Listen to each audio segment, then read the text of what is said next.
Halo semuanya, kembali lagi dengan saya Ahmadi, analis dari Bina Arta Sekuritas.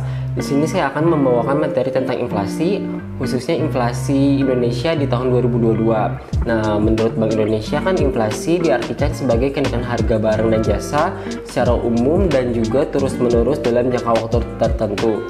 Sementara kebalikannya dari inflasi itu deflasi, yaitu penurunan harga barang secara umum dan terus-menerus. Nah, ketika inflasi meningkat, daya beli menurun, nilai aset tetap terpengaruh, perusahaan menyesuaikan harga barang dan jasa mereka, financial market bereaksi, dan ada dampak pada komposisi portofolio investasi. Inflasi bulanan di Indonesia pada bulan Desember 2022 mengalami kenaikan sebesar 0,09% jika dibandingkan periode yang sama di tahun sebelumnya. Inflasi Desember Indonesia ini berada di level 0,66%. Sementara untuk inflasi tahunannya berada di level 5,51%. Hal tersebut juga jauh lebih tinggi dibandingkan inflasi tahunan pada tahun 2021 yang berada di level 1,87%. Untuk inflasi umum bulanan, tiga kelompok terbesar yang angka inflasinya paling tinggi. Pertama ada di kelompok makanan, minuman, dan tembakau. Inflasi bulanannya berada di level 7,08%. Selanjutnya di kelompok perawatan pribadi dan jasa lainnya, inflasinya berada di level 5,15%. Sementara dari kelompok perumahan, air, listrik, dan bahan bakar rumah tangga berada di peringkat ketiga inflasi terbesar bulanan, yaitu berada di level 2,03%. Dari 11 kelompok yang diklasifikasikan oleh BPS, tiga kelompok dengan inflasi tertinggi. Yang pertama ada di kelompok makanan, minuman, dan tembakau. Inflasi bulanannya berada di level 7,08%. Selanjutnya di urutan kedua ada dari perawatan pribadi dan jasa lainnya. Inflasinya berada di level 5,15%. Dan yang ketiga dari kelompok perumahan, air, listrik, dan bahan bakar rumah tangga. Inflasi bulanannya berada di level 2,03%.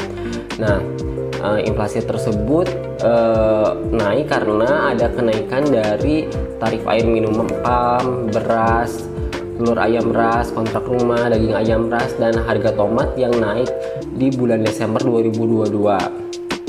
Lalu untuk inflasi tahunannya, kelompok dengan inflasi tertinggi berada di level 15,26%, yaitu dari kelompok informasi, komunikasi, dan jasa keuangan. Lalu setelah itu di urutan kedua ada dari pakaian dan alas kaki yang inflasi tahunannya berada di level 5,83%. Dan untuk urutan ketiganya dari kelompok makanan, minuman, dan tembakau, level inflasinya berada di level 5,51%. Untuk inflasi tahunan ini, nilai inflasinya berasal dari kenaikan harga bensin, kenaikan bahan bakar rumah tangga, dan tarif angkutan udara. Sehingga hal-hal tersebut yang mengakibatkan inflasi di Indonesia meningkat. Selain itu, Bank Indonesia melakukan survei pemantauan harga pada minggu 1 di Januari 2023 ini. Perkembangan harga sampai dengan minggu pertama Januari 2023 diperkirakan terjadi inflasi sebesar 0,40% secara bulanan. Komoditas utama penyumbang inflasi di Januari 2023 ini yaitu dari cabai rawit yang naik 0,08% secara bulanan, lalu cabai merah yang naik sebesar 0,06%, bawang merah naik 0,04%, beras naik 0,03%, daging ayam ras, emas, perhiasan, dan rokok kretek filter masing-masing sebesar 0,02%, serta dari tahu mentah, bawang putih, dan tarif air minum PAM masing-masing sebesar 0,01% secara bulanan.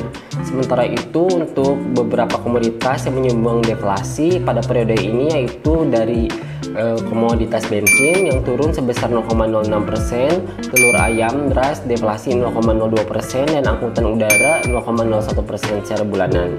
Sekian presentasi dari saya. Terima kasih.